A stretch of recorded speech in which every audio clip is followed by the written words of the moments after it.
This is a short video tour of our yard, and I'll concentrate on two buildings, the Arch building and the proposed extension. This is the main house on the yard,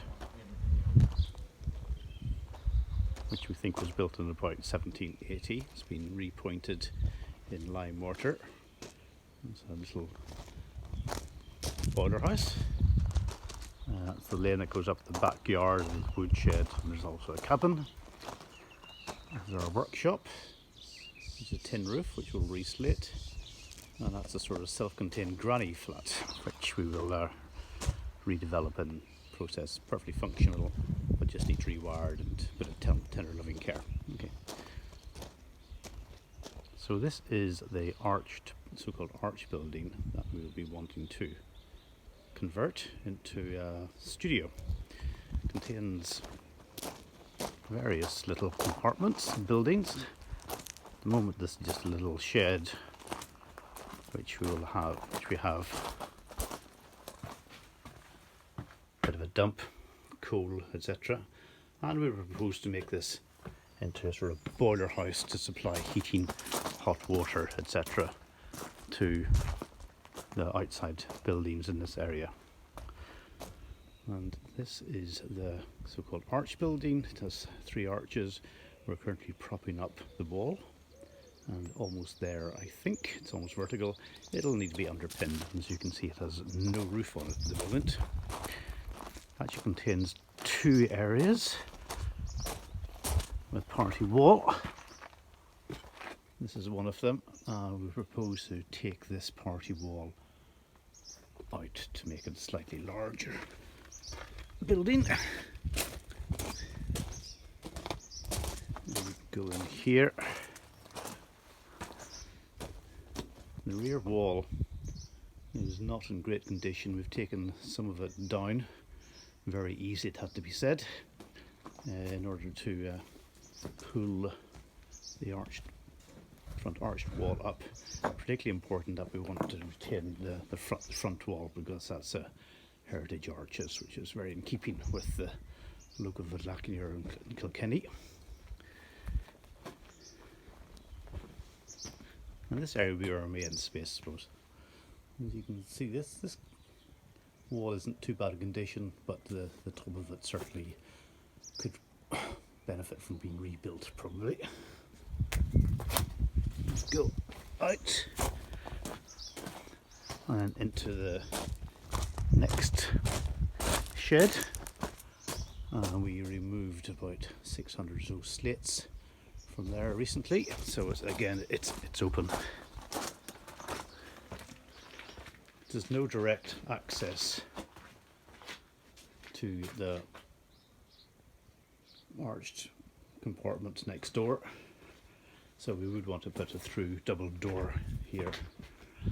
Again, the gable wall, it could do with a bit of TLC, if truth be told, some rebuilding, but on the whole it's probably in quite good condition. Some concrete render there which we might want to take off, or else just redo and replaster it in lime mortar or something like that. And we have 2 little outbuildings here which are tiny, and probably just we'd want to use these as storerooms, or maybe an external outside WC, etc. Now if we go around the back of it,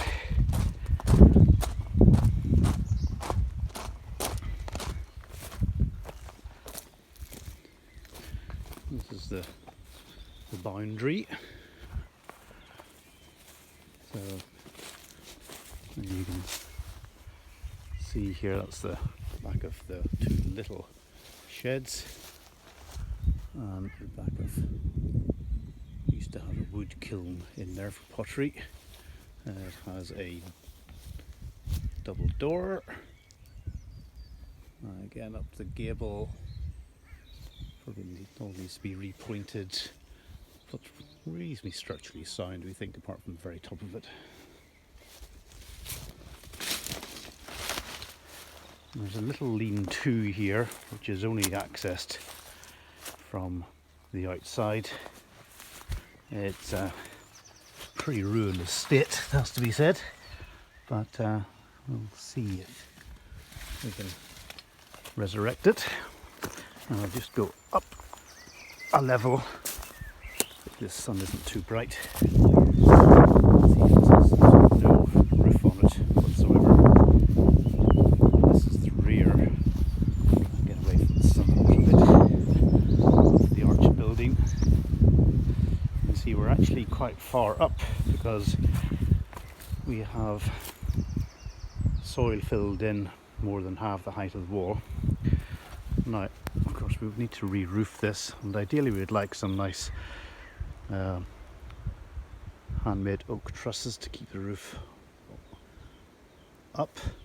And the main change from here would to have about 75 centimetre height windows all the way along the outside of this building, because to get the north light in for the studio.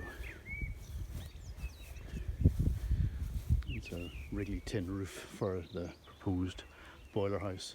Now you can see the house behind. Splendid views to Mount Leinster. Sorry, Brandon Hill. That's the end of the granny flat. And then we have a little cabin up there which is almost ready to be an Airbnb. And then the most marvellous views down to Blackstairs Mountain and Mount Leinster.